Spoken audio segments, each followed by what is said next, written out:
everyone. It's a beautiful day here in Malaysia. The sun is shining. I've just been doing my yoga in the gym, stretches,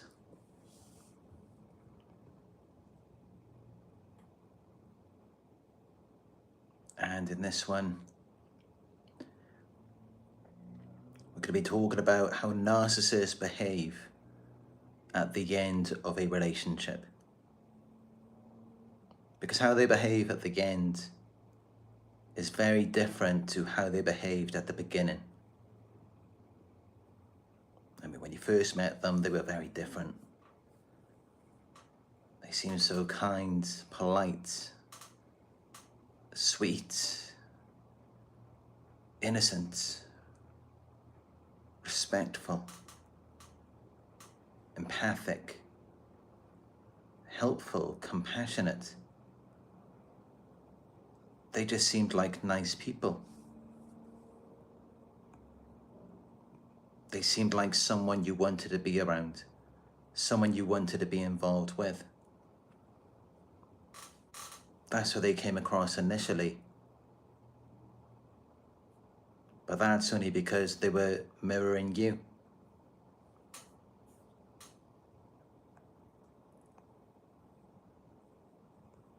They were reflecting your own qualities back to you. Because they thought that would make you like them. And it did make you like them. It did make you fall for them. But really, you didn't fall for them. You fell for a reflection of yourself. You fell for what you were projecting towards them. They were just reflecting back what they were seeing in you. And this is what we call the shared fantasy. They pulled you into this fantasy world by pretending to be whatever they thought you needed them to be. And it doesn't go any deeper than that. Which is why as time goes by, gradually you begin to see the real person beneath the mask. And towards the end, it just gets worse and worse. They start becoming really mean and nasty, devaluing and degrading you, triangulating you with other people. But initially, it was like you were the only person who mattered to them in the entire world. It was like their life revolved around you. But then with time, it's like your life revolves around them. Your life revolves around a person who just doesn't even seem to care about you. Initially, they didn't want anyone but you. But then with time, it's like they want anyone but you. They'd rather be anywhere else. And it's like, how can that be possible when in the beginning you met such a sweet, loving, kind, decent, respectful person who just seemed like they were there to help you. They were only there for you. And not only that, but they may have played the victim. They may have told you about what happened to them before, in a previous relationship or in their family. It may have seemed like they were vulnerable with you, like you had this connection, like you really knew them, and as though they really wanted to know you. It seemed that way in the beginning. But then with time, things gradually change. And this is what leaves you holding on. This is what leaves you longing and yearning for that person to come back. This is what creates the trauma bond. Because you just want that false character back. You want it back because you still think it's real. You still think that that's really them. But it's not. It wasn't them. And whatever it was, whatever that vision was in the beginning, whatever image you have of them in your mind, however you're seeing them, this kind, loving, innocent, angelic, sweet character who can do no wrong, who has no ill intentions, that wasn't really them. How could that be them if now you're seeing something different? Because if that was really them, they would have remained the same. They wouldn't have changed, especially not that much. So this is what reveals like you're holding on to a lie, to something that never even existed. It existed only in your mind, and probably in their minds as well, because they reflected it back to you. Although what was in their minds, of course, it's not going to be exactly the same as what you envisioned. You're not going to have the exact same vision in two people's minds. But my point is, if something is real, if something is genuine, it's going to be consistent over time. It's going to be more predictable of how things are going to turn out. It's going to be reliable, dependable. You're going to know where you stand with it. You're not going to have all of these ups and downs. I mean, yeah, naturally it might go up and down a little bit, but not that much. Not to that extreme. But it did with them. It was all over the place. It was like an emotional roller coaster. Because that wasn't really them.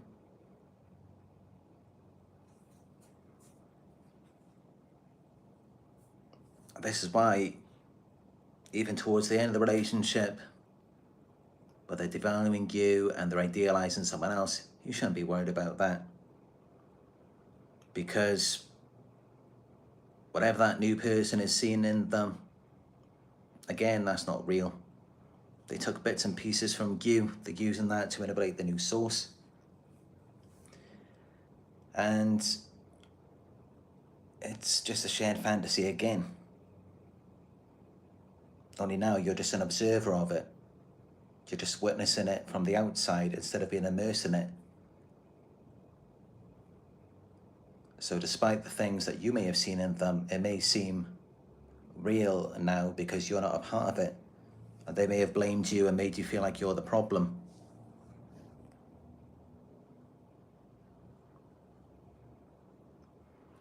But with time, you will see that fall apart too. Or you may not see it, but I can assure you, it will begin to fall apart, just as it did with you. Because relationships just aren't meant to work that way. Relationships do not work with one person who's genuine, authentic, and then the other person is just pretending. They're pretending to be the same as you, when in fact they're actually the opposite. It just doesn't work that way. You've got to have some similarities, or at least, even if you are different, they've got to have something that you like. And there's got to be things that they like about you. But with them, they didn't really care about so much about our qualities. It wasn't something they were passionate about. Yeah, they saw it as something desirable, something they could use for their false character. But that was about it. It wasn't something they were concerned about themselves. And that's why the sweet, kind, loving, compassionate person you see at the beginning, that gradually fades away.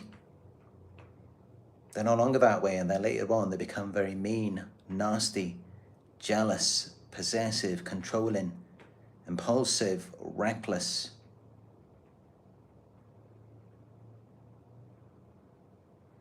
Where it seems like the only thing they care about is money, power, status, image. Just getting as much out of you as they can. Because that's the real them. That's what they're really like. And so that's why they behave that way at the end. Why don't they behave that way at the beginning? They don't behave that way at the beginning because they know you're not going to tolerate it. They know you're not going to put up with that. If they started acting that way to you right at the start, acting like they own you, you belong to them now, they can have whatever they want from you. Your life is theirs, your home is theirs, all of your money is theirs. And they can just do whatever they want, but you have to listen to what they say. If they outlined this at the beginning, you would not have tolerated it. You would not have put up with that, and they know it. That's why they wear the mask. To mislead you, to deceive you, to keep you stuck for a certain amount of time, and to make you think that the false character is the real them, so that it leaves you holding on. And then they devalue you to make you feel bad about yourself. So then you keep trying to make them happy. But then no matter what you do, nothing is working. Nothing makes them better. Nothing improves the relationship because it isn't you. I just look at it, I mean, all you're doing is trying to build. You're just building and building. All they're doing is destroying. They're just trying to destroy the relationship. They're trying to take, steal, and destroy. Because that's what they do. That's what the real them is like. They come into relationships to take what you've got, destroy what they can't get, and then just leave and go on to the next person. That's what they do.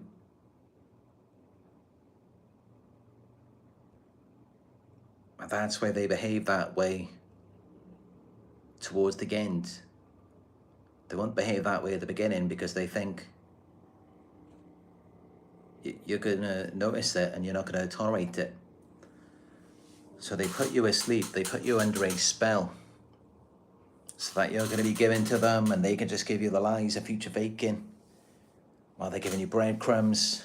So it keeps you giving, thinking that things are going to be better in the future. They've always got some story to tell while they're playing the victim, making you feel bad for them. And then you wait till you get fed up, eventually you catch on, you start to wake up. But then they point out things in you, they devalue you, they make you feel bad about yourself, to keep you stuck even more. Until then, when you finally wake up, you realize that it isn't you. Then they just discard you, they ghost you, they're gone. Or they just turn to the smear campaign because they've been smearing you the entire time, preparing for this moment. So then they've got everyone ready to attack you. And then it doesn't look so bad when they go off and find a new supply. Because it's like, yeah, they deserve someone better. Or so everyone thinks. So that's why they do things that way. That's why they behave that way at the end. Because at the end, it's really just a last resort. It's really just desperation. They're just doing anything they can to hold on to you, to get as much out of you as they can before you walk away because you've woken up. You've realized what you're dealing with.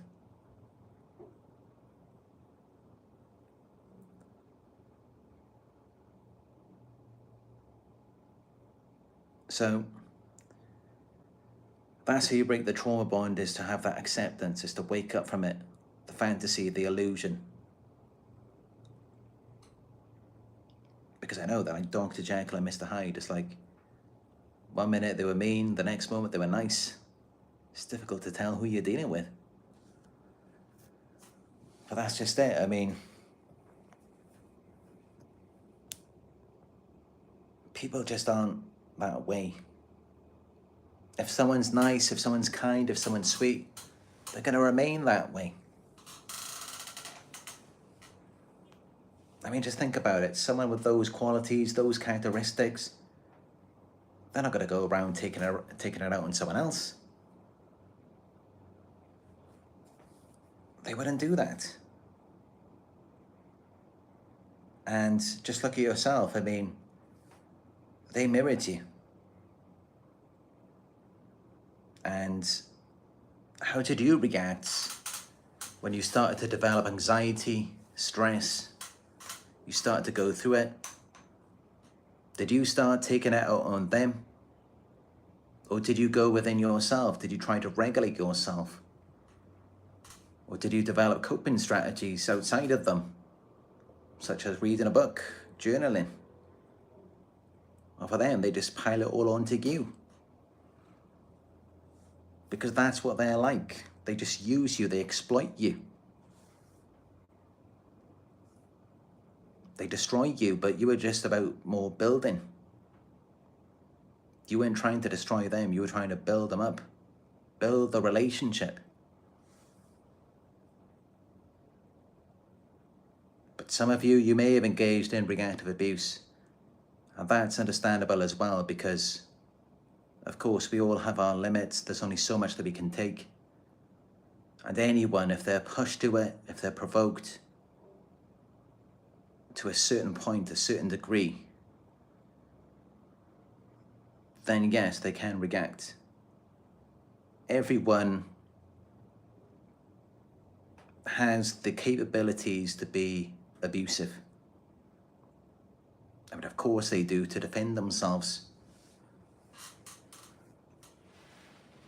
Most people aren't just going to sit down and just sacrifice themselves for someone, although many of us did for a certain amount of time. But if we feel like we're under attack, if we feel like we're being harmed, then we're going to protect ourselves. Some people may call that narcissistic. Honestly, myself, I think that's pretty ridiculous to call it narcissistic. Because, I mean, maybe this is why the world is the way it is today, where empaths are very rare. But that's how they make it seem. It's like if you even try to protect yourself, stand up for yourself, just do anything for yourself, then you're selfish, you're a narcissist. Meanwhile, they can just do all of these things to you. They could abuse you for years, they can ruin your life. And in their minds, they're a hero, they're the victim, they're a Samaritan. It's such a double standard with narcissists. They just twist everything.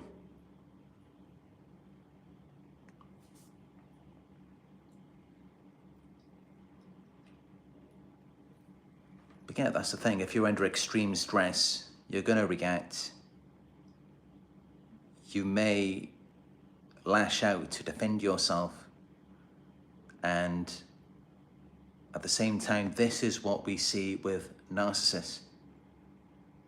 Because this is just a part of their disorder. Of course, they're under extreme stress because they have these grandiose fantasies in their minds. They have a false character. Reality does not align with that. It's all fake. So of course, when you start to wake up, when you start to realize that they're fake, now you become a threat to them. You start to put them under extreme stress. Not intentionally, of course, it's just the way it is because we're grounded in reality. Well, as for them, or as for us rather, why is it that we experience extreme stress? I mean, we're not delusional. We're not living in some alternate reality, so what is it? And what it is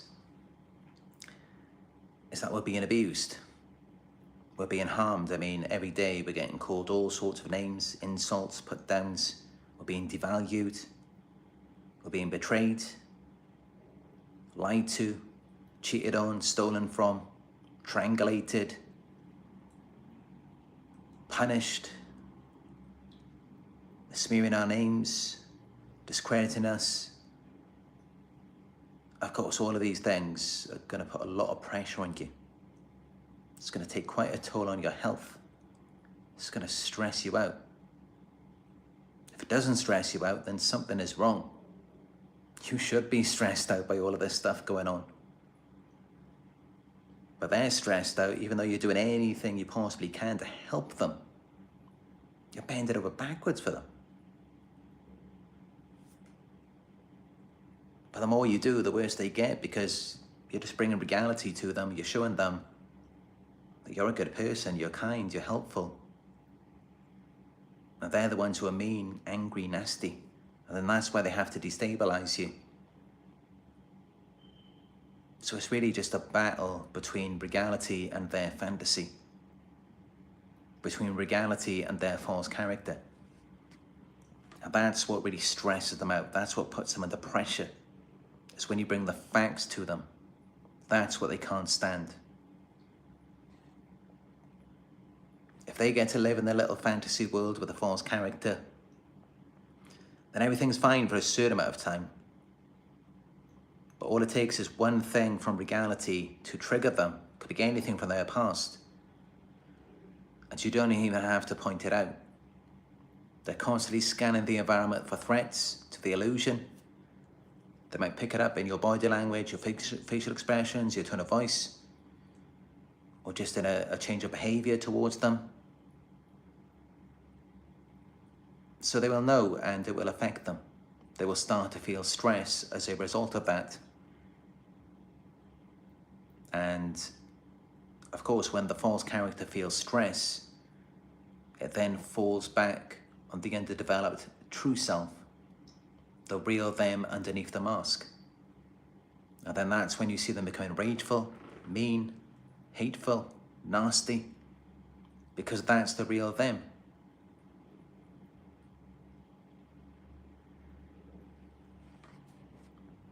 But then we also have to consider that many victims of narcissistic abuse, towards the end of it, they may seem unstable.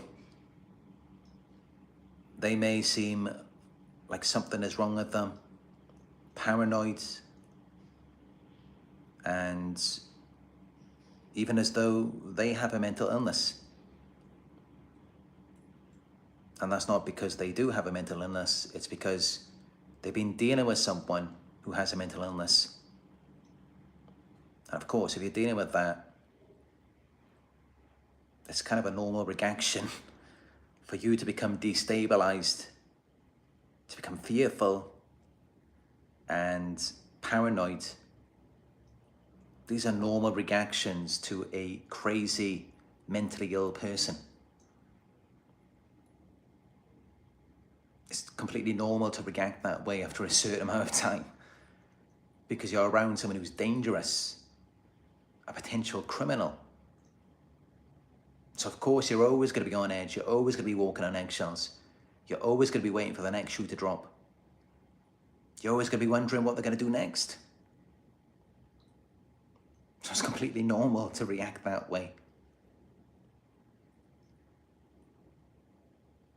And this is just to validate anyone who does feel paranoid, who is always on edge, has a lot of anxiety, a lot of stress. Completely normal after what you've been dealing with. You've been dealing with a crazy person, someone who's mentally ill. So of course it's going to have an effect on you. If it doesn't have an effect, then that's not normal.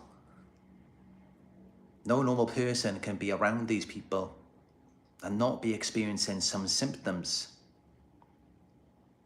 So don't worry about it, it's okay.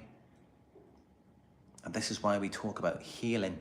We do need to heal after being involved with these people, because they are crazy. They are mentally ill.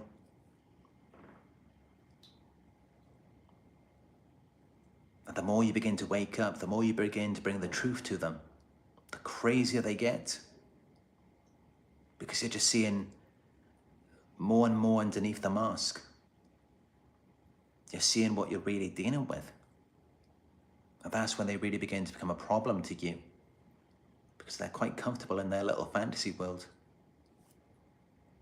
They don't want to be in reality. They have to pull you into their world, because that's the only way that they can feel comfortable. Now, if you start pulling them into reality, that's like sunlight to a vampire. That's kryptonite to a narcissist. They don't like it. So this is why they start to behave this way towards the end of the relationship. Because it's like you're blinding them with your light. It's like they're laying in bed and first thing in the morning you open the curtains and the sunlight just blinds their eyes. And they just can't take it. They don't want to wake up. They don't want to come to truth, acceptance. So what do? They push it away. They feel like their false character is under attack, so then they think they're defending themselves by attacking you. But as for victims of narcissistic abuse, even though some of them may engage in reactive abuse, they are actually defending themselves. That is actually self-defense, because you're dealing with someone who's mentally ill, a disordered person. They're crazy, they're dangerous. You never know what they might do to you next. They're so unpredictable. And that's why many victims are always on edge. They're fearful, they're anxious, paranoid, because you're dealing with a monster, a predator, a mentally ill person. How are you supposed to feel calm, comfortable around someone like that? And so naturally, you become more on edge, you're easily triggered. You become a bit more like them, because that's how they naturally are. Crazy makes us crazy. And that's how it's just so dangerous to be around these people. And the longer that you are with them, the worse it gets. The more comfortable they become with you, to really just reveal their trauma, to reveal their mental problems. They become comfortable with revealing that to you.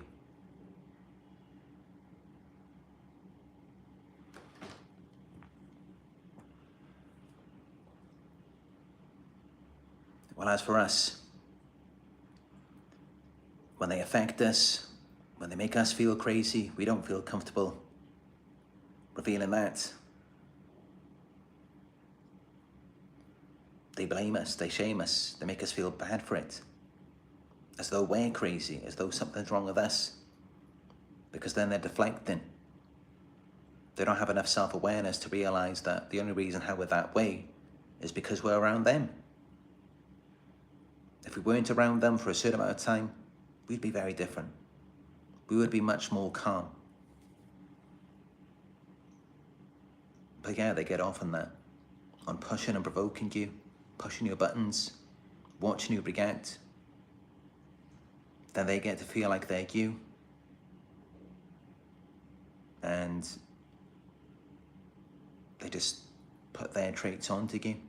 They project it onto you through their behaviors. Because all of this is just that they do not want to be themselves. They never wanted to be themselves. They abandoned their true selves a long time ago in their childhood. And when you bring in reality, you bring in truth to them, It's like you're entering their little domain, their little cave. You're entering the lion's cave. They've got their own little world, and you're coming in, and you're talking about what's happening in the real world, actual things that are going on.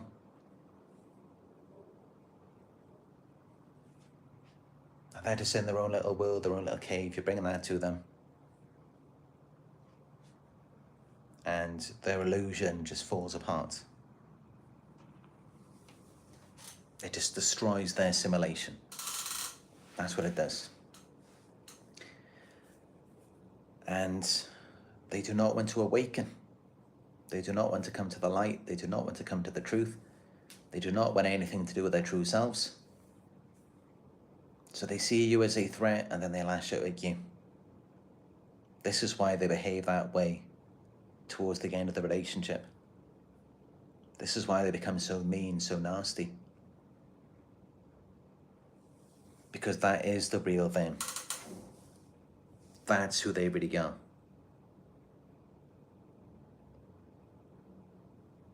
And, you know, a lot of people in the world are like this. The person that you see at the beginning of the relationship is very different to what you see at the end. Because they're pretending. They're putting on a mask. They're trying to just appeal to you and be what they think you want them to be, rather than who they actually are. And this is how it causes so many problems for people.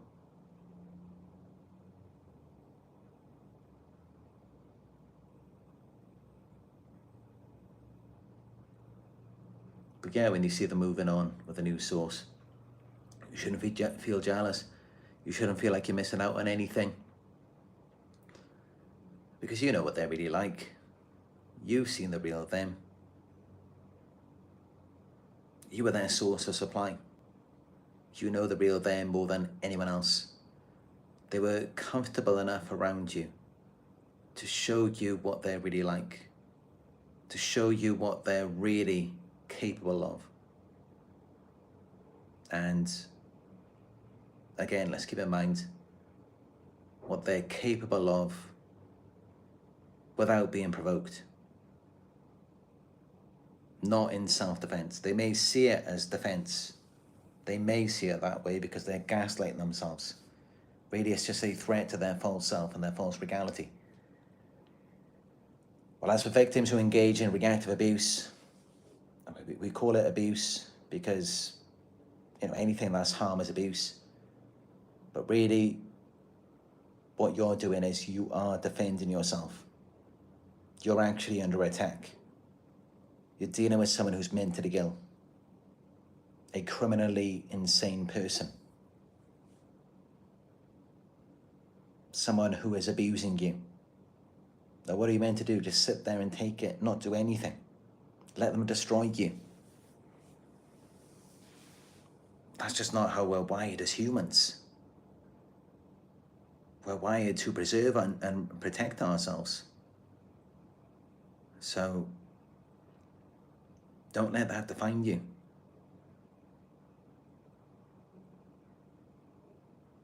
I'm not saying that is good or that is right. To have engaged in reactive abuse, I mean, we should never justify abuse. But it's good to understand it. It's good to understand why it happened.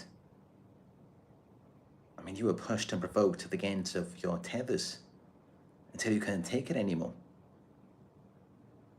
It's like you didn't know what else to do to make them stop. So then at some point you felt like you just had to stand up for yourself. So then you lashed out at them to try and keep them off of you. So it's understandable. When you're dealing with a narcissist, those of you who may have been verbally abusive towards them, You may have just insulted them back. Or maybe they were physically abusive to you for many years, and then one day you stood up to them and you hit them back.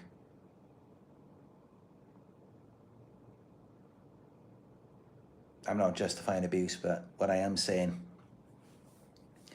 is I get it. We defend ourselves. Because unfortunately,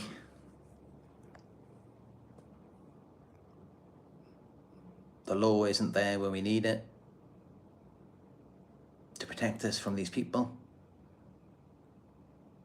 It's like the police, the courts, they don't understand narcissistic abuse. They don't understand how you're being provoked for all of that time.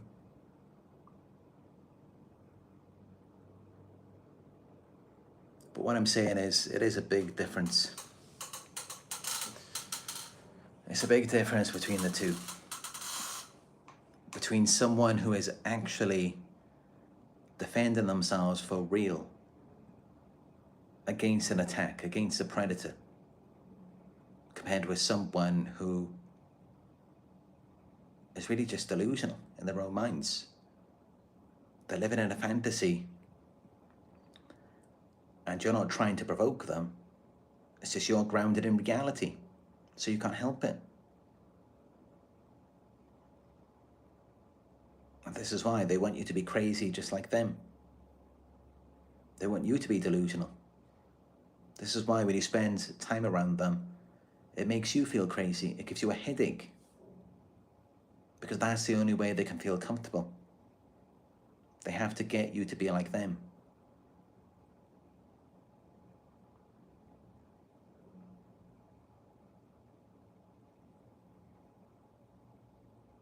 And it's irrational. It's completely irrational. Different people in this world, they have different realities, different worlds. I personally believe that there's only one objective truth based on the facts that we have. But different people worship different gods, they have different religions, and yet you can still talk to them. It's not like just because they have a different religion, they're completely insane. Or that they feel threatened by your reality, your beliefs. You can still talk to them, you can still get on well with them. And then you just have that boundary where you don't like them to cross over your beliefs. And that's okay. But with narcissists, you have to be all in on their false self, on their false image. And it's because that's all they have. And they're fooling so many people. They're deceiving them. So this is why it's such a big deal for them. This is why they don't like any opposition, any criticism, any opposing arguments, anyone who does not believe what they believe or think what they think. This is why. Because they're very insecure about it. It has no foundation, no structure. They can't expand on things. It only goes so deep. Until then it stops and you can't push it anymore. And deep down they know that they are delusional. They know that what they're thinking, what they're believing about themselves, it's not real. What they're telling people is not real. Deep down they know that. And this is why when you push them, they get very angry. And this is the case with all narcissists. It doesn't matter where they are.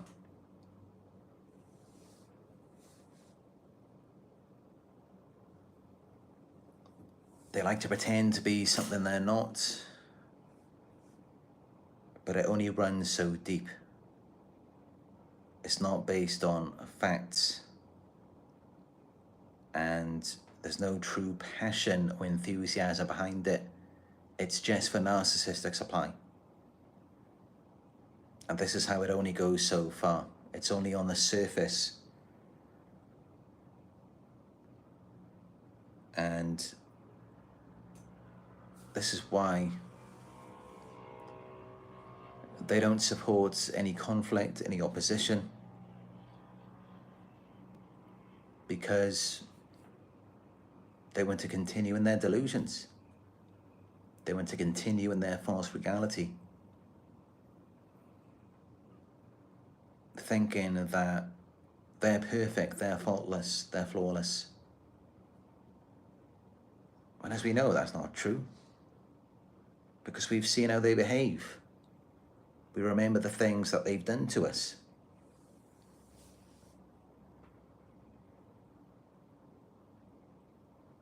So what we've seen is factual. It's the truth. And clearly they've remained in denial. They haven't accepted it. What they've done is just continue in their denial of who they actually are. And because there's no acceptance, it means that they haven't done the work. They haven't tried to change anything.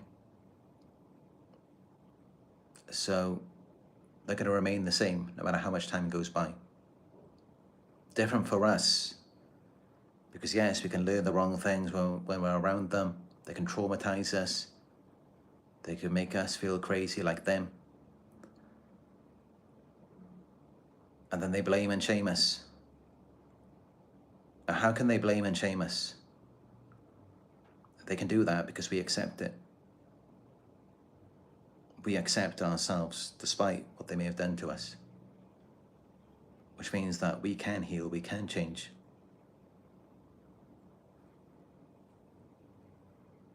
Someone who is able to be blamed, someone who is able to accept the blame, someone who is able to be shamed, and they accept it without deflecting it onto someone else, that person has incredible power to change and be better.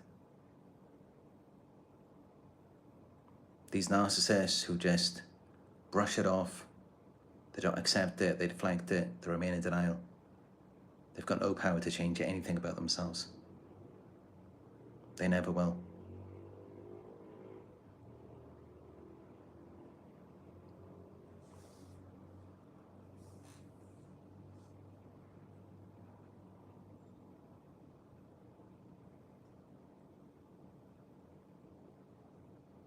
So yeah, I'm really just exploring the difference here between the power that we have to grow and change and the power that they don't have to do any of that. But also the clear difference between what is abuse and reactive abuse. Abuse is more of an attack. Reactive abuse is more of you defending yourself. Now, of course, we should never justify abuse or say that it's right, because if it's being done to us and we don't think it's right, then we shouldn't think it's right for us to do it as well. But then at the same time, I mean, if a lion is coming towards you and you've got no chance of running away, then you're going to take it head on. You're going to try and do something to protect yourself. So that's just how it goes. I mean, we have to protect and preserve ourselves. That should always be number one. We can't justify abuse. Abuse is wrong. But that's the difference there compared with narcissists, who really are not being attacked, they're not being provoked. It's just they've decided to hold on to this delusion about themselves this false character, thinking that there's nothing wrong with them, they haven't done anything wrong. They don't want to accept it, and then that's how they're so easily threatened. That's why they're so hypersensitive to criticism. Because deep down they know that their entire life is a lie. That's how they end up that way at the end. Because you're getting closer and closer to exposing the truth. You're starting to reveal more and more about them that they do not want to be revealed. They want to conceal it. They want to cover it up. They want to hide. So this is why they become so mean, so nasty, so rageful. This is why. Well, as for you, what do they do to you? They just, they dump all these layers onto you. And what they're doing when they're doing that is they're disowning parts of themselves that they don't like. And they're assigning it to you. They're just dumping these layers of themselves onto you. So that they can then point the finger at you and blame you. But all you have to do is unlearn it. Just strip the layers off, and then you come back to you again. And this is what we do through the healing process. And essentially it's the same thing for them. They have to unlearn everything that they've learned. All of this fake stuff about themselves. They have to remove all of these layers, get back down to their core, and then they have to start again. They have to start again from the very beginning, from the first few years of their life. Of course, that's very overwhelming, especially for a narcissist. It's very painful for them to go back there, but that's what they would have to do. And that's what we have to do as well, because we experienced some trauma in our childhood. And that may have been what kept us with a narcissist, because think about it like this. Many people, as soon as they saw the first red flag, they would have been out of there. They wouldn't have tolerated it. They wouldn't have stayed that long. We did. We tried to help them. Many people would not have tried to help them. They would have just left it there, they would have gone. So many of us, we may have some codependency, we may be people pleasers, or as Ross Rosenberg says, we may have self-love deficit disorder.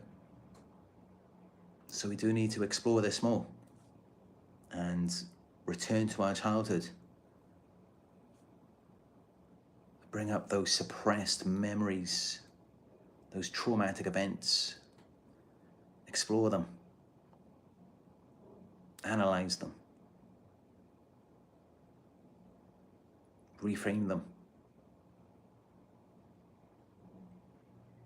Imagine if it had turned out differently in a way that was not traumatic. This is what we have to do as well. We have to go back to the beginning. And back in 2018, while I was first learning about narcissistic abuse, I had to do all of this myself. And before that time, I was in depression. I had attempted suicide in 2017. And then since then, I found that I have to go back to the roots of what caused me to be this way, where I make my entire life revolve around someone, where it's like I exist solely for them, just to be there for them, just to help them, to sacrifice my life for them. I had to go back to my childhood in my mind and decipher what it was that made me that way.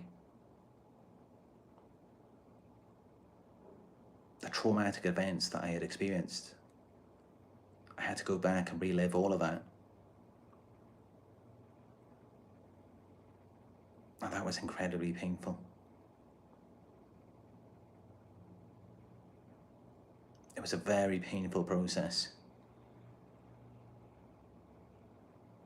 And it even brought me to tears many times. But I was gotten to the point where I've been able to discuss my childhood traumas, even in my live videos. So of course I'm a lot more comfortable with it now. I can accept it. I've moved on.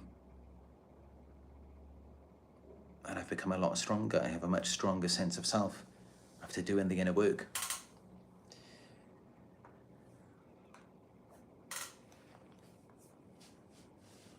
And yeah, that's something I highly recommend.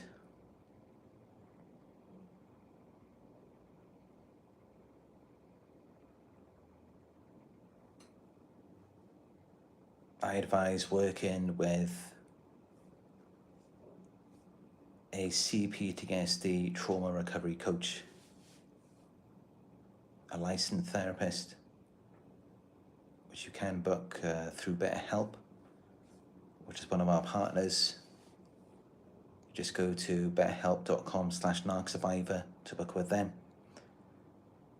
And using that link helps to support our community here as well. But yeah, I've used BetterHelp in the past. And back in 2018, I also did a session with Michelle Neves. And that was very helpful. I felt like it was one of the first times in my life that I had spoken to a genuine empathic person. Someone who actually cares. Someone who actually listened to me. And myself, my entire life, I was always the type of person to just not talk to anyone about the things that I've been through. And I think that made me a good target for narcissists. But just to have that moment with Michelle Neves where I could open up to her and share with her what I had been through, that was very healing for me. And that then inspired me to reflect on my childhood traumas. I watched more of her early videos where she talked about how we can heal the inner child. Definitely recommend those videos.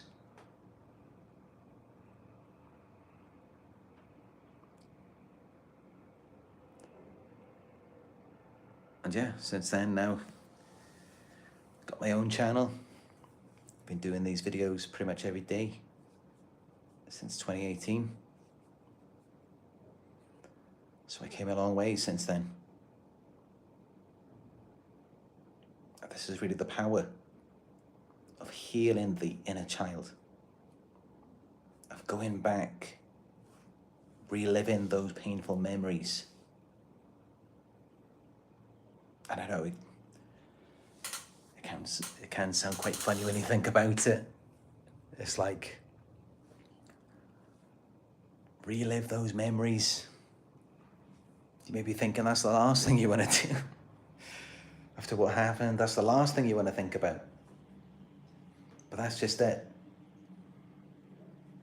To heal, we must go to the places in our minds. We must bring up those memories, the very memories that we never want to think about ever again. Because there's a reason why those feelings are there.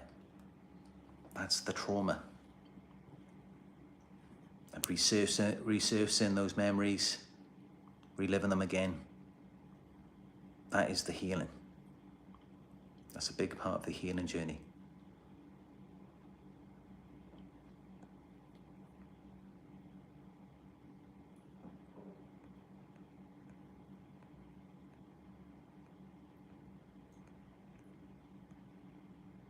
Good to see we got a moderator in queue. Hello, Faith.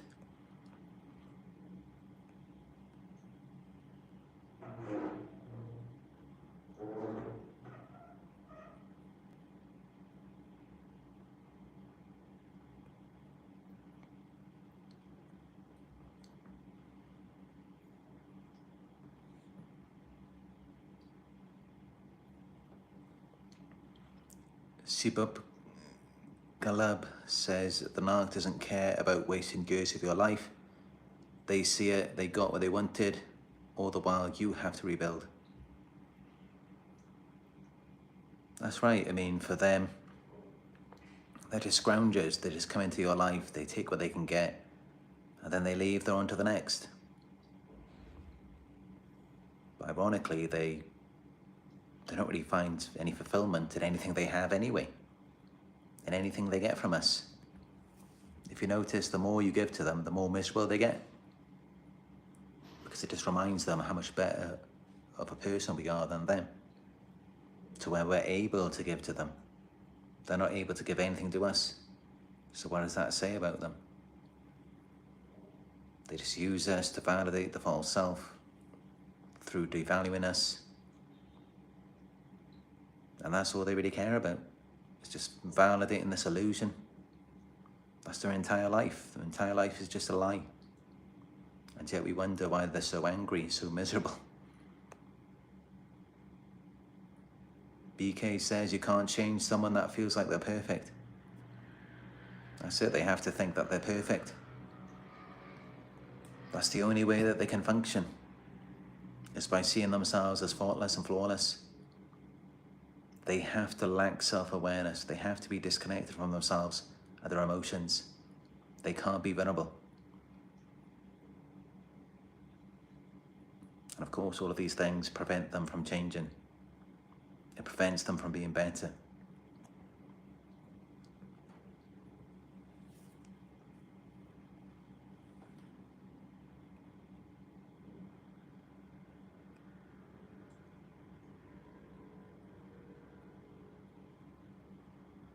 John Tracy says the malignant will take it all the way over and over again.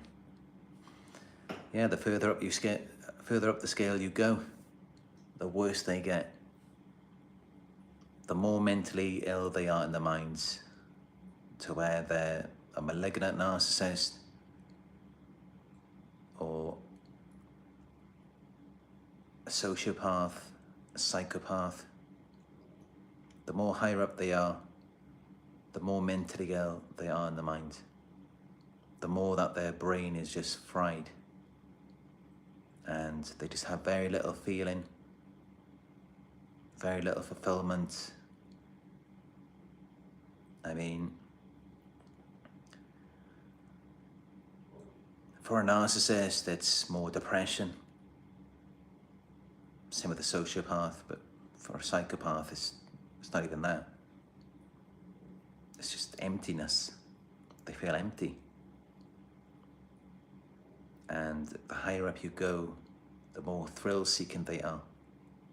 The more that they're willing to do really harmful things to people, just to feel better, or just to feel something, just to feel alive.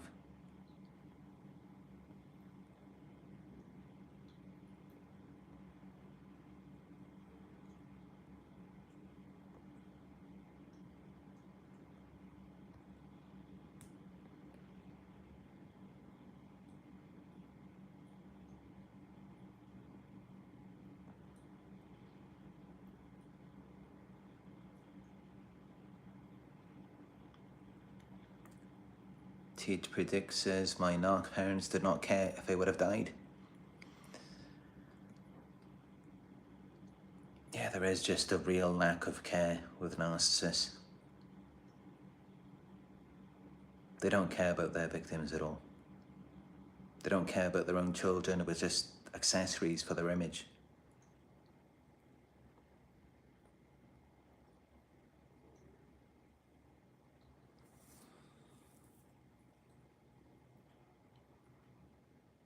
If you're finding this video helpful so far, please give it a thumbs up.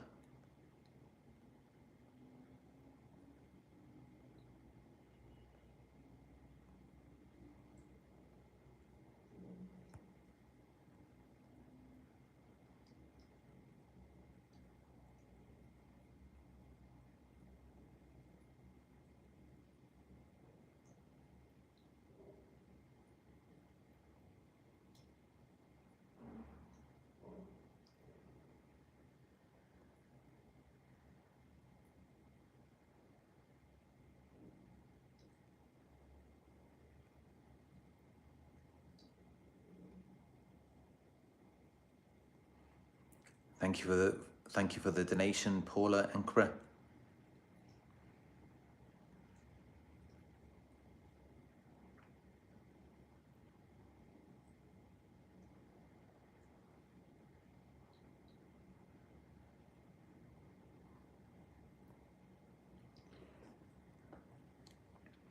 Dorothea Livingston says, powerful teaching tonight.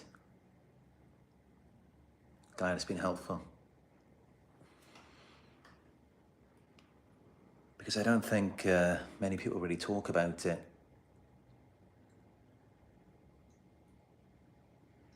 You know, what is the difference and why they act this way? How you're just living in truth and that's what triggers them. And then also the big difference between reactive abuse and just abuse, because there is a big difference there. There's a big difference between someone who's already being attacked, they're already being pummeled, and it's like that they're just trying to push the person off of them. It's a big difference between that and someone who just attacks you because they're triggered by reality. Because reality does not align with their delusions.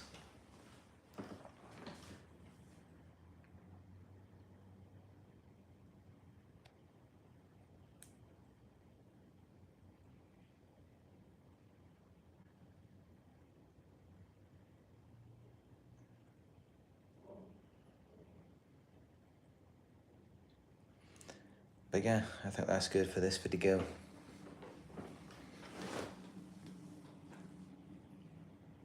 Let me just show you Nala here.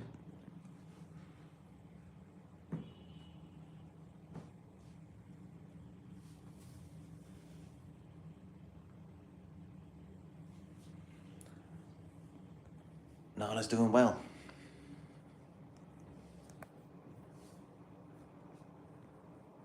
You may remember that I was talking about Nala having a UTI in some of the previous videos, and how I researched it online. I said that if you just type in cat UTI on the YouTube search, you'll see so many videos, thousands of comments, people talking about how they can't afford the vet bill because it costs thousands of dollars. And then the vet just turns them away. They don't help. They don't give them any support. And then there's just so many comments in these videos. People saying that their cats have died. Sometimes even kittens just 1 year old.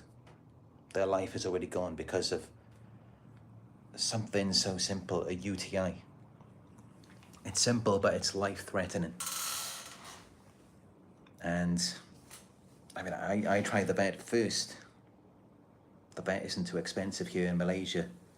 So I went there and I got her antibiotics. She had some treatment. But then this UTI still came back.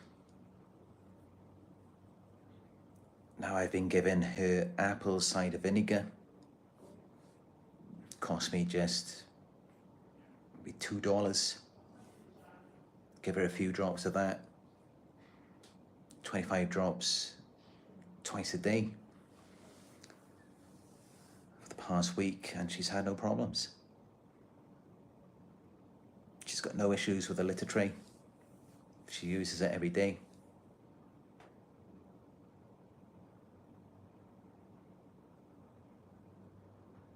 And it's just incredible. If this has solved it for her, I mean, of course I'm gonna wait and see just in case it does come back, but I don't think it will. But you just think of all of these cats that have died, all of those comments on the YouTube videos, because the vet turned them away. The vet could have just said, just give 25 drops of apple vinegar twice a day and see if things improve. It's just a crazy world we live in. careless.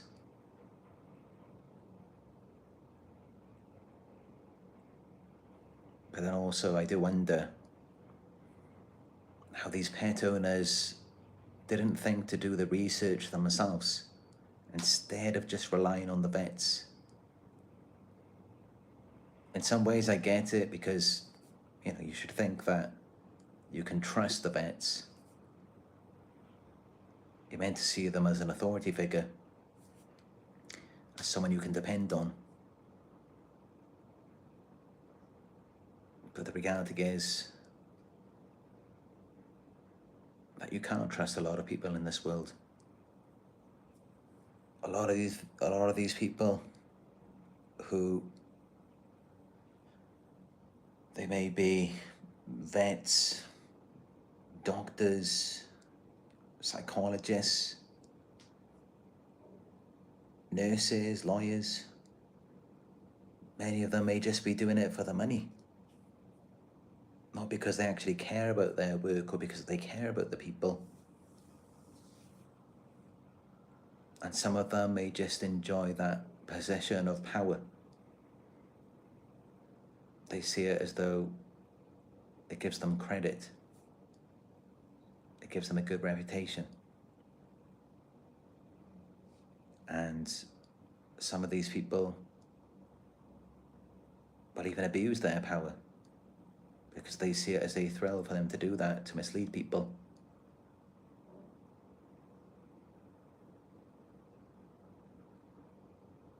Just remember that doctor who did in-house visits back in the 80s or the 90s. I think his name was Harold something. He turned out to be a serial killer. And he murdered dozens of elderly women in their homes.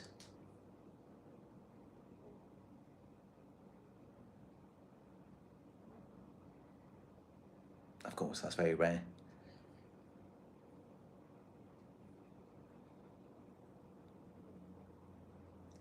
But there are doctors out there, people in positions of power, who don't really care. They may not go as far as to take people's lives, but there's still that lack of care there, that lack of interest.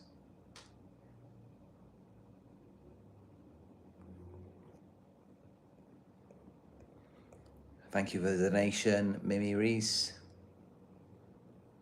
I appreciate all of your donations. Doesn't matter how small. You are welcome to donate through my PayPal, which is paypal.me/Narc Survivor. You can also show your support by giving this video a thumbs up. And let me know your thoughts in the comment section. Let me know if you have any questions. I read your comments every day. Subscribe and click all notifications to be notified when I go live again. For one-on-ones, just go to my website. It's narcsurvivor.co.uk. And follow me on Instagram. It's Narc Survivor YouTube.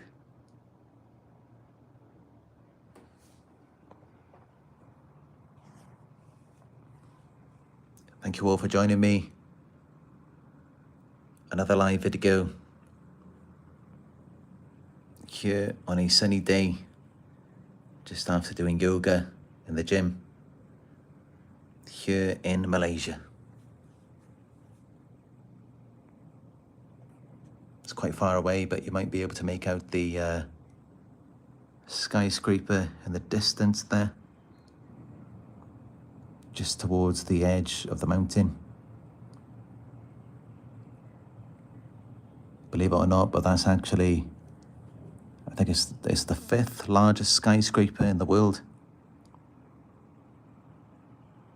But from here, it looks so small.